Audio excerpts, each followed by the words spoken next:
Welcome to our first deck introduction of the Witchwood meta, featuring Taunt Druid. This is an archetype that many players have been trying to build since the release of Strong Shell Scavenger, at one point being the staple of Tier S mid-range Taunt Druid of the Frozen Throne. Now, thanks to the return of the professional player Tides of Time, Taunt Druid has returned as a competitive deck. Although it took an expansion, a set rotation, and a little innovation to make this happen, the list we're featuring only runs one new card: Ferocious Howl. Sometimes, all that's needed for a deck to break into the meta is the exclusion of other decks. Taunt Druid really showcases its power when grinding out matches into the late game against Q-Block or shut out aggro decks like Odd Hunter due to the sheer amount of armor gain and taunt minions of this Druid archetype. Now, without further ado, let's get right into the deck breakdown.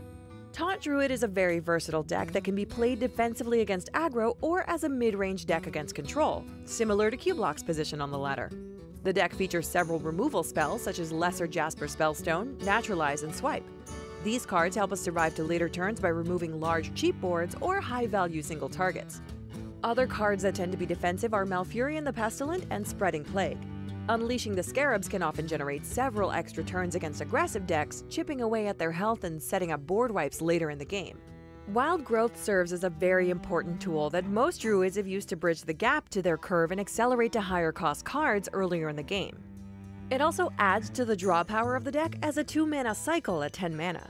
Branching Paths continues to serve as a versatile staple in mid-range Druid decks, offering card draw, survivability, and great damage on a wide board. The deck also features other means of gaining armor, such as Druid Death Knight and Ferocious Howl. But let's be honest, this wouldn't be a mid-range Druid deck without the addition of Ultimate Infestation as the ultimate turn 10 play, offering everything we've mentioned plus a minion. This iteration of Taunt Druid also runs 2 Mind Control tech as counterplay against opponents who rely on wide boards, while also offering early game minions to apply pressure against control. Double Spellbreaker gives us more options against Q-Block, allowing us to push through Void Lords and punish players who leave a carnivorous cube on the board without self-destructing it.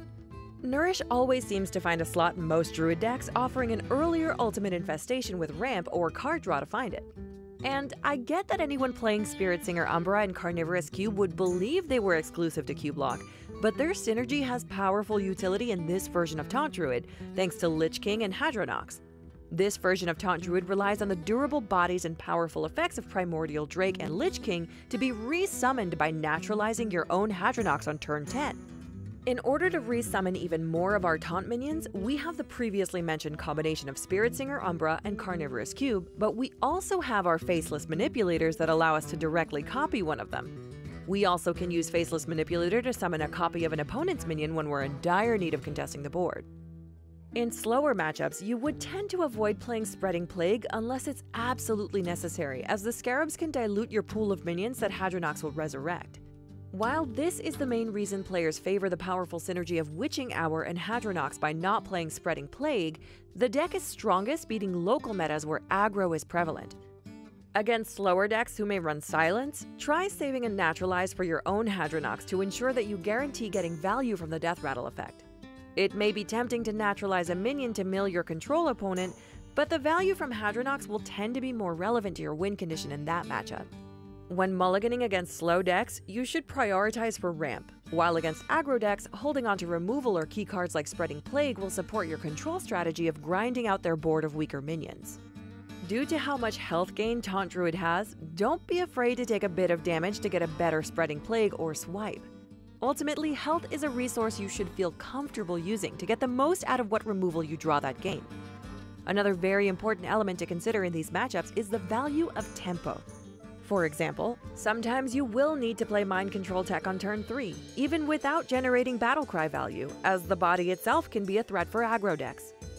In order to have a better matchup against the slower decks such as Q-Block, players have preferred the version substituting Spreading Plague for Witching Hour, with its powerfully efficient combo of re-summoning Hadronox and naturalizing it for 4 mana, offering a huge amount of taunt minions that most decks can't answer.